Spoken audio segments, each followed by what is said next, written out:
तो भाई अगर कोई भी कंपटीशन एग्जाम की अगर आप तैयारी कर रहे हैं और उसका एग्जाम देने वाले हैं, तो सबसे ज़रूरी चीज़ होता है उस परीक्षा योजना और पाठ्यक्रम, जिसे सिलेबस हम लोग बोलते हैं। क्योंकि अगर आपका सिलेबस नहीं है तो फिर आप अपना अप परीक्षा जो है वो बढ़िया से नहीं दे पाएँगे, ठीक है? क्योंकि आपको सिलेबस मालूम ही नहीं रहेगा तो आप पेपर कैसे देंगे और कैसे क्या करेंगे? तो सबसे ज़रूरी चीज़ क्या है कि आपका सिलेबस आपको कंप्लीट मालूम होना चाहिए और बाकायदे मालूम होना चाहिए। ये नहीं कि थोड़ा-सा आपको मालूम हो गया और इसके बाद आप कुछ नहीं। तो आपको पूरा सिलेबस कंप्लीट होना चाहिए। तो चलिए आज हम लोग इसी बारे में देखने वाले हैं यूपी ट्रिपल एससी पटवारी का जो लेखपाल का जो एग्ज़ाम होता है, उसके सिलेबस के बारे में। तो ये लिखित परीक्षा है तो परीक्षा योजना और पाठ्यक्रम यहाँ पर आपको दिया जा रहा है। इसको आप लोग वीडियो में लास्ट तक बने रहिएगा जिससे आपको सब कुछ समझ में आ सके। देखिए, जो लिखित परीक्षा होता है, यह एक प्रश्न पत्र होगा, इसमें कुल 100 प्रश्न होंगे। इसकी जो समय की अवधि रहेगी, वो क्या रहेगा 2 घंटे का होगा। तो परीक्षा के प्रश्न वस्तुनिष्ठ और बहुविकल्पी प्रश्न के होंगे आपको, यानी ऑब्जेक्टिव टाइप का आपका क्वेश्चन होगा और प्रत्येक प्रश्न जो होगा वो 1 अंक का होगा और अगर आप गलत उत्तर देते हैं, तो ऋणात्मक अंक भी आपको मिलेगा, यानी नेगेटिव मार्किंग आप इसमें रहेगा। जो निर्धारित अंक नेगेटिव मार्किंग के लिए है, तो वो 25% अर्थात 1/4 यानी आप 4 क्वेश्चन सही मतलब अगर आप 1 क्वेश्चन सही कर रहे हैं और 4 क्वेश्चन गलत कर देते हैं, तो आपका 0 नंबर हो जाएगा। ठीक है? तो यही माइनस मार्किंग है। अब आते हैं परीक्षा योजना के बारे में, तो परीक्षा के भाग, विषय, प्रश्नों की संख्या, कुल अंक, समय अवधि नीचे यहाँ पर विवरण में आपको दिया जा रहा है। तो अगर भाग की बात करते हैं तो भाग 1 जो आपका है आएगा, उसमें कौन-कौन से विषय हैं, प्रश्नों की कितनी संख्या है और कुल अंक और समय की अवधि कितनी रहेगी, सब कुछ यहाँ पर आपको दिया जा रहा है। तो भाग 1 में देखेंगे तो भारत का इतिहास एवं भारतीय राष्ट्रीय आंदोलन। इससे संबंधित आपके प्रश्न 5 प्रश्न पूछे जाएँगे और प्रत्येक प्रश्न आपका 5 अंक का रहेगा। फिर भारतीय राज्य व्यवस्था एवं भारतीय संविधान, इससे 5 प्रश्न 5 अंक के। भारत एवं विश्व का भूगोल 5 प्रश्न आपका 5 अंक से। भारतीय अर्थव्यवस्था एवं सामाजिक विकास 5 प्रश्न 5 अंक के। ग्राम समाज एवं विकास 5 प्रश्न 5 अंक के। राष्ट्रीय और अंतर्राष्ट्रीय महत्व की समसामयिक घटना 5 प्रश्न 5 अंक के।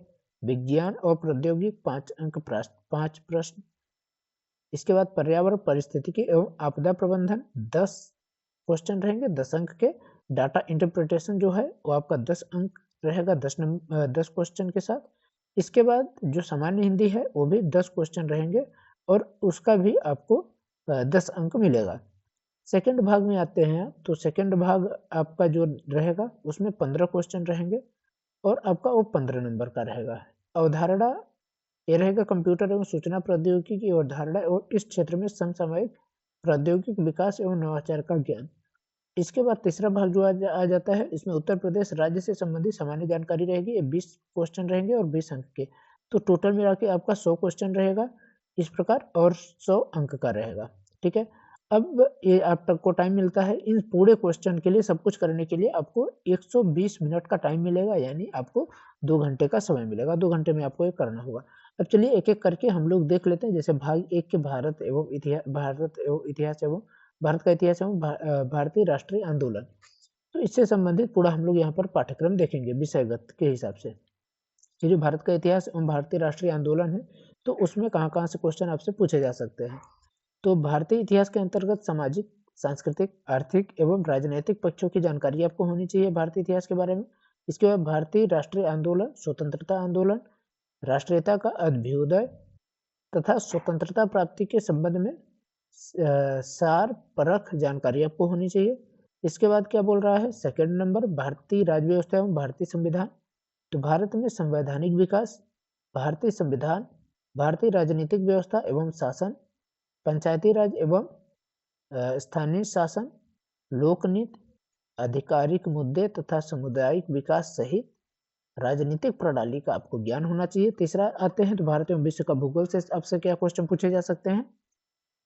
भारत के भूगोल के अंतर्गत देश के भौतिक, सामाजिक, आर्थिक भूगोल, कृषि और इसके बाद आपका बागवानी, वानिकी एवं पशुपालन, जनसंख्या एवं नागरिकीकरण का प्रारूप, स्मार्ट सिटी, स्मार्ट विलेज से संबंधित जानकारी, विश्व भूगोल के बारे में सामान्य जानकारी। तो अब आगे देख लेते हैं हम लोग भारतीय अर्थव्यवस्था एवं सामाजिक विकास से। तो भारतीय अर्थव्यवस्था और सामाजिक विकास में हमारे जो महत्वपूर्ण क्वेश्चन बनने वाले हैं कहाँ से, भारत के आर्थिक नियोजन, उद्देश्य एवं उपलब्धियां, नीति आयोग की भूमिका, सतत विकास के लक्ष्य, सरकार के बजट के अवयव, वित्तीय प्रणाली, भारत में कृषि, औद्योगिक एवं व्यापार वाणिज्य का विकास, भारत में स्वतंत्रता के पश्चात भूमि सुधार, भारत में वैश्विक तथा उदारीकरण के प्रभाव, औद्योगिक नीति में परिवर्तन तथा इसके औद्योगिक विकास पर प्रभाव, आधारभूत संरचना, ऊर्जा, बंदरगाह, सड़क, विमानपत्तन तथा रेलवे आदि। इसके बाद ग्राम समाज एवं विकास, ग्राम विकास भारतीय संदर्भ में ग्राम विकास कार्यक्रम, ग्राम विकास योजना एवं प्रबंधन, ग्राम विकास शोध प्रणालियां, ग्रामीण स्वास्थ्य योजनाएं, ग्रामीण सामाजिक विकास, ग्राम्य विकास एवं भूमि सुधार, केंद्र व राज्य सरकार की ग्राम्य विकास से संबंधित योजनाएं। इसके बाद आते हैं राष्ट्रीय और अंतर्राष्ट्रीय महत्व के समसामयिक घटनाएं। राष्ट्रीय और अंतर्राष्ट्रीय दोनों स्तर पर हाल में घटनाएं का ज्ञान आपका होना चाहिए, यानी करंट अफेयर से संबंधित आपको पूरी जानकारी होनी चाहिए। इसके बाद विज्ञान और प्रौद्योगिकी में विज्ञान और प्रौद्योगिकी विकास एवं राष्ट्रीय सुरक्षा में भारत की विज्ञान और प्रौद्योगिकी नीति का दैनिक जीवन में अनुप्रयोग, विज्ञान एवं प्रौद्योगिकी में भारतीयों की उपलब्धियां, प्रौद्योगिकी का स्वदेशीकरण, नवीन प्रौद्योगिकियों का विकास, द्वि अनुपयोगी एवं तकनीकी उपयोगी प्रौद्योगिकियां, अंतरिक्ष प्रौद्योगिकी, रक्षा प्रौद्योगिकी, ऊर्जा स्रोत, नैनो प्रौद्योगिकी, सूक्ष्मजीव विज्ञान, जैव प्रौद्योगिकी क्षेत्र में जागरूकता, बौद्धिक संपदा अधिकारों एवं डिजिटल अधिकारों से संबंधित मुद्दे। इसके बाद आपका पर्यावरण पारिस्थितिकी और आपदा प्रबंधन से क्वेश्चन जो बनेंगे, पर्यावरण सुरक्षा एवं पारिस्थितिकी तंत्र, वन्यजीव संरक्षण, जैव विविधता, पर्यावरण प्रदूषण एवं क्षरण, और इसके बाद पर्यावरणीय संघात आकलन, जलवायु परिवर्तन पर सामान्य मुद्दे से संबंधित सामान्य जानकारी, भारत में आपदा कौन कौन से हैं, गैर पारंपरिक सुरक्षा संरक्षण की चुनौती के रूप में आपदा न्यूनीकरण एवं आपदा प्रबंधन अधिनियम 2005, राष्ट्रीय आपदा प्रबंधन अधिनियम, इसके बाद राज्य आपदा प्रबंधन अधिनियम और राष्ट्रीय आपदा मोचन बल एवं राज्य आपदा मोचन बल तथा भारत में आपदा प्रबंधन के क्षेत्र में कार्य कर रही विभिन्न संस्थाएं, विश्व स्तर पर आपदा न्यूनीकरण एवं आपदा प्रबंधन के क्षेत्र में किए जा रहे प्रयास एवं उपलब्धियां। इसके बाद डाटा इंटरप्रिटेशन, जो कि आंकड़ों की संख्या एवं विश्लेषण से संबंधित है, सांख्यिकीय विश्लेषण होगा, ग्राफ डायग्राम, इनसे अभ्यर्थी को सांख्यिकी ग्राफिक डायग्राम संबंधी प्रस्तुत सूचना से सामान्य जानकारी का आपको अध्ययन इसमें देखा जाएगा और परिणाम निष्कर्ष निकालने की क्षमता की परख आपको होनी चाहिए। फिर सामान्य हिंदी के बारे में ये सब रहेगा, शेष शासकीय, अर्थशासकीय, वैयक्तिक तथा व्यवसायिक समस्याओं के निराकरण हेतु संबंधित को संबंध पत्र, कार्यालय आदेश, अधिसूचना और परिपत्र संबंधी पत्र, वर्ण एवं ध्वनि का विचार, तो इसमें आएगा उच्चारण, फिर लेखन, स्वर, व्यंजन, मात्रा, पहचान, प्रयोग, ध्वनियों का वर्गीकरण, फिर शब्द रचना, संधि विच्छेद, संधि एवं संधि विच्छेद, समास, उपसर्ग, प्रत्यय, फिर शब्द का प्रकार, तत्सम, तद्भव, अर्ध तत्सम, देशज, विदेशज, संज्ञा, सर्वनाम, विशेषण, क्रिया, अव्यय, क्रिया विशेषण, संबंध सूचक और विस्मयाद बोधक या निपात। फिर शब्द ज्ञान, पर्यायवाची, विलोम, शब्द युग्मों का अर्थ भेद, वाक्यांश के लिए सार्थक शब्द, समश्रुत भिन्नार्थक शब्द, समानार्थी शब्द, उपयुक्त शब्द चयन, संबंधवाची शब्दावली, फिर शब्द शुद्धि, फिर व्याकरणिक कोटियां, उपसर्ग, लिंग, वचन, पुरुष, काल, वृत्त, पक्षवाच्य, वाक्य रचना, प्रकार, सरल, संयुक्त, मिश्र, वाक्य शुद्धि, फिर विराम चिन्हों का प्रयोग, फिर मुहावरे, लोकोक्तियां।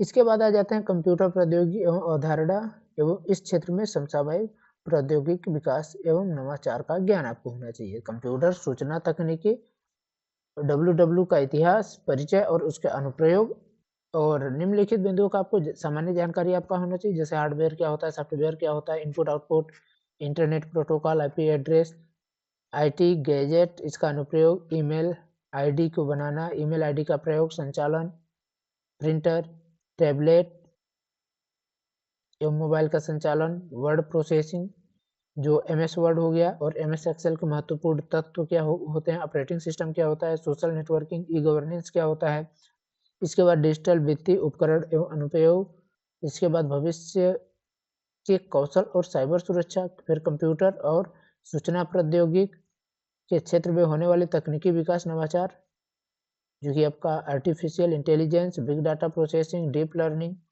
Machine learning, internet of things तथा इस क्षेत्र में भारत की क्या उपलब्धियां हैं इनके बारे में। इसके बाद आ जाते हैं जो आपका उत्तर प्रदेश से संबंधित सामान्य जानकारी रहेगा, उत्तर प्रदेश का इतिहास।